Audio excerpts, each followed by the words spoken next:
aujourd'hui on se retrouve pour une nouvelle vidéo bullet journal et je vais vous montrer la mise en page de mon bullet journal du mois d'octobre. Donc j'utilise toujours mon bullet journal que j'ai acheté à Spiral. J'aime beaucoup ce concept pour le bullet journal et je préfère à Spiral, je sais pas, je trouve ça plus simple.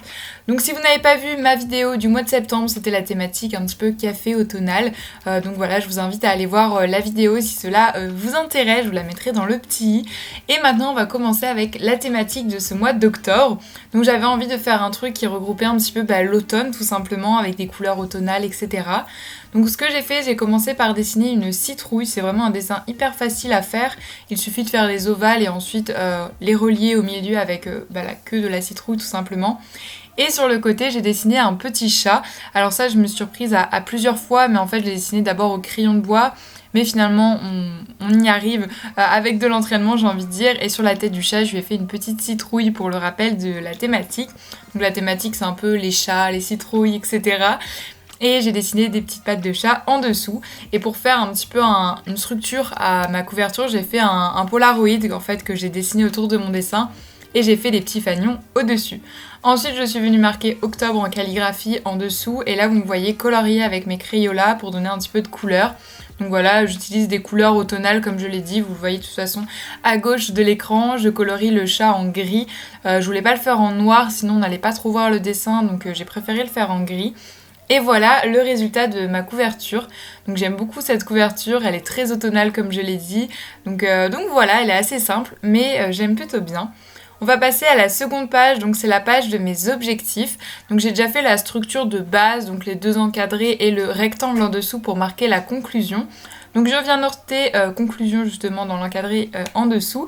Et ensuite au-dessus, je vais venir marquer mes objectifs pro et personnels. Et pour cela, j'utilise une technique que j'adore. Donc soit avec des fluos ou même avec les Crayolas justement comme je suis en train de faire. J'écris mon titre en majuscule et ensuite avec un crayon noir, un stylo noir, un stellar comme vous voulez, je viens écrire par-dessus un petit peu en calligraphie, un peu penché comme ça en italique, voilà, je cherchais le mot exact et j'adore le résultat, c'est hyper simple à faire et ça fait de jolis titres. Et ensuite en dessous je vais faire un petit dessin toujours dans la thématique, donc je dessine ma petite citrouille comme d'habitude, là je vous ai montré un petit peu de plus près, je pense que c'est plus simple pour voir.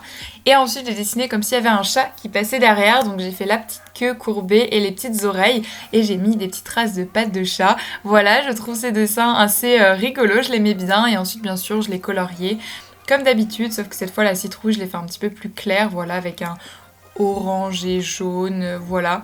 Et j'aime trop ce petit dessin, je sais pas, je le trouve rigolo. Et il est, comme je l'ai dit, très simple à faire étant donné qu'on ne voit pas le chat, et donc, mais on le devine. Donc voilà, c'est ce qui comptait. Et voilà, cette page est terminée, c'est une page assez simple, mais pour moi le but c'est qu'elle soit efficace, mais en même temps un petit peu jolie, c'est pour ça que j'ai fait quelques petites décorations tout de même.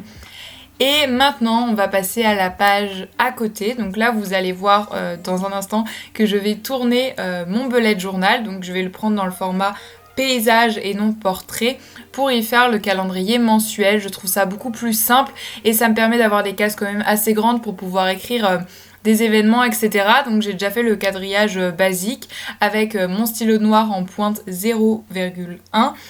Voilà, et j'ai écrit lundi, mardi, mercredi, jeudi, vendredi, samedi, dimanche.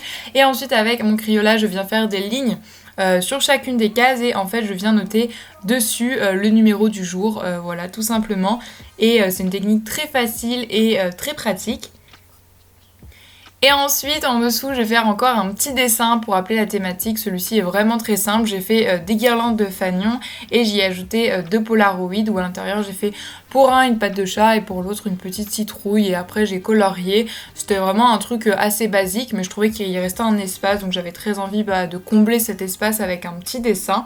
Donc voilà, cette page est terminée et l'ayant utilisée le mois dernier, je peux vous dire qu'elle est super utile. Et maintenant, on va passer à une semaine. Donc comme vous le savez, le mois d'octobre commence un jeudi. Donc il n'y a que 4 jours. C'est pour ça que j'ai fait le début d'une semaine sur une demi-page. Donc sur l'autre page, pas de panique, j'ai fait quelque chose. J'ai fait une to-do list pour mon anniversaire. Pour ceux qui ne savent pas, je suis née du coup le 2 octobre. Et donc j'ai fêté mon anniversaire avec mes amis. Et voilà, je voulais faire une petite to-do list où je mets tout ce que j'aurai à faire pour ma fête d'anniversaire tout simplement. Et je vais avoir 19 ans parce que je sais qu'on va me poser la question.